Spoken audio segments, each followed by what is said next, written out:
नमस्कार। पीताम्बरा ज्योतिष चैनल में आप सबका बहुत बहुत स्वागत है। दर्शकों, लाइव एस्ट्रोलॉजी के क्रम में दसम भाव में यदि ग्रह हैं तो उनका हमारे जीवन पर क्या प्रभाव पड़ेगा, आइए इस विषय को जान लें। दसम भाव जो कर्म भाव है, आप धरती पर आए हैं तो इस मानव काया को, परिवार को, समाज को बेहतर करने के लिए, अपने आप को बेहतर करने के लिए कर्म करने होते हैं। तो कर्म किस तरह का होगा, कर्म कौन सा करेंगे, किस कर्म के करने पर धन प्राप्त होगा, सुकर्म होगा, कुकर्म होगा, कैसा कर्म होगा, सरकारी नौकरी मिलेगी या प्राइवेट नौकरी मिलेगी। तो दसम भाव का में जो राशि है, उस राशि के स्वामी के द्वारा ये बात पता लगाया जाता है। दसम भाव में जो ग्रह हैं वह ग्रह कहाँ से हैं, किस उनका स्वामी है, किस भाव के स्वामी हैं और उनका दसवें से क्या संबंध है। तो इन सब भावों से आपके जीवन में होने वाले कर्म को जाना जाता है।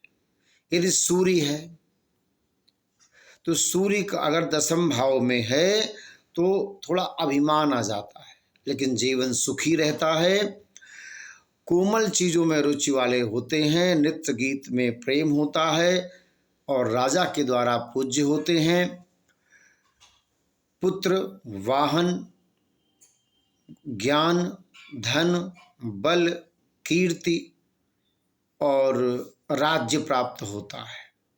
अगर सूर्य नीच का है तो पिता से सुख नहीं मिलेगा, और सूर्य नीच का होने पर यानी तुला का सूर्य दसम भाव में है तो चतुर्थ भाव भी प्रभावित होगा और शुक्र जहाँ भी होगा वो प्रभावित होगा। बुद्धि अल्प हो जाएगी, ऐसा कहते हैं। और यदि सूर्य उत्तम है तो कार्य सिद्ध होता है, प्रशासन में जाने का योग बन जाता है। चंद्रमा यदि है, धन संपन्नता, पुत्र आदि, स्त्री धन से सुखी, और लेकिन काश रोग हो जाता है। धनी माता तथा कर्म से हीन, यानी माता का सुख कम मिलता है और कर्म में आलस्य ज़्यादा आ जाता है, तो कर्महीनता का दोष भी बन जाता है। लेकिन सत्य गुण बना रहता है और शास्त्र कहते हैं कि 43 वर्ष के बाद धन प्राप्त होता है। दसम में मंगल है और मंगल नीच का भी है तो भी दसम का मंगल राज्य देता है, इंद्रियों का दमन करता होता है। खजाने से रहित होने पर भी खजाना प्राप्त, यानी अपने पौरुषत्व बल से धन प्राप्त करता है, पौरुष बल से, और उसके बल से उसकी जय जयकार होती है। लेकिन कामिनी कंचन के प्रति चित्त चोर भी बना रहता है।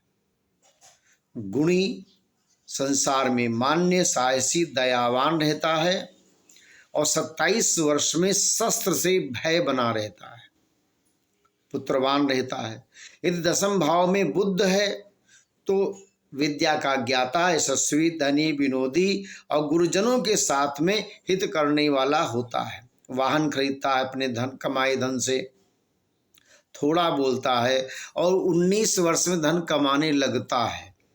यदि दसम भाव में गुरु है तो पहले तो चतुरस्त्र की बात होती थी, अब अश्व, हाथी, घोड़े, सेना का स्वामी बनता था।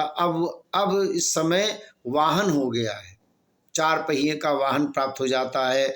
सज्जनों की संगति, नीति में गुणवान, बुद्धिमान, ज्ञानवान, अध्यापन क्षेत्र में, प्रशासन क्षेत्र में और कानून के क्षेत्र में जाने का योग मिलता है और भ्राता से धन प्राप्ति का योग भी बन जाता है। दसम भाव में यदि शुक्र है तो भाई यदि है तो कान की बीमारी भाई को हो जाती है और कई तरह के भोग को भोगने वाला होता है। युद्ध में युद्ध प्रियता बढ़ जाती है, युद्ध में जीत प्राप्त होती है। सुंदर शरीर, मित्र युक्त वृत्ति बड़ी सुंदर होती है, कर्ममान निधि और रत्न से युक्त होता है। 12 वर्ष में ही धन प्राप्त होने लगता है।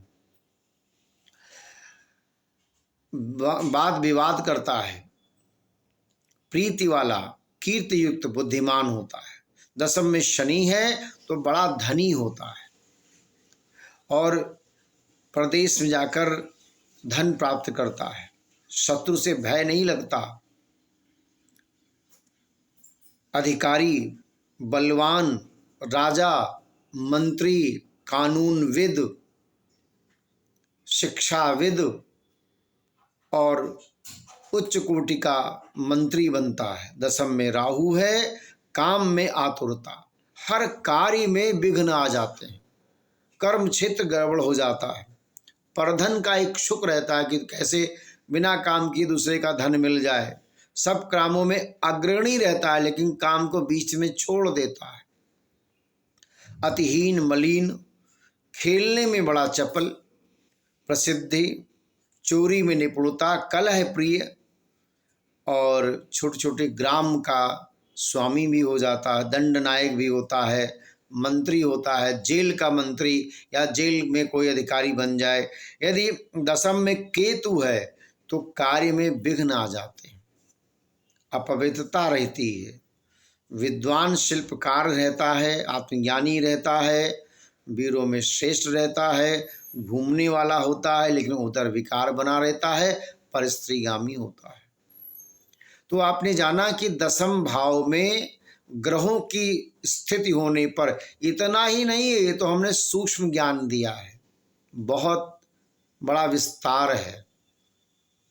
तो दसम भाव में कौन सा ग्रह कितने डिग्री का है, शुभ है, मित्र के घर में है, स्वराशि का है, उच्च का है, नीच का है, बहुत सारी बातों को देखने के बाद में बताया जाता है। ये सामान्य जानकारी है, आपको हमने दिया, तो आप इसको समझें, सुने और उसके बाद में हम आपको इस बार का जो हम आपको वीडियो दे रहे हैं लंबे अंतराल के बाद दिए हैं क्योंकि बहुत सारे कार्यों में व्यस्त थे।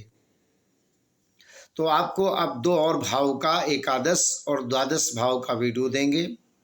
इसके जानने के बाद में अलग अलग ग्रहों के बारे में, फिर योगों के बारे में बताएंगे जिससे आप समझें, जानें और स्वयं अपनी कुंडली का दर्शन करके आप अपने जीवन को बेहतर कर सकें। जय श्री राम।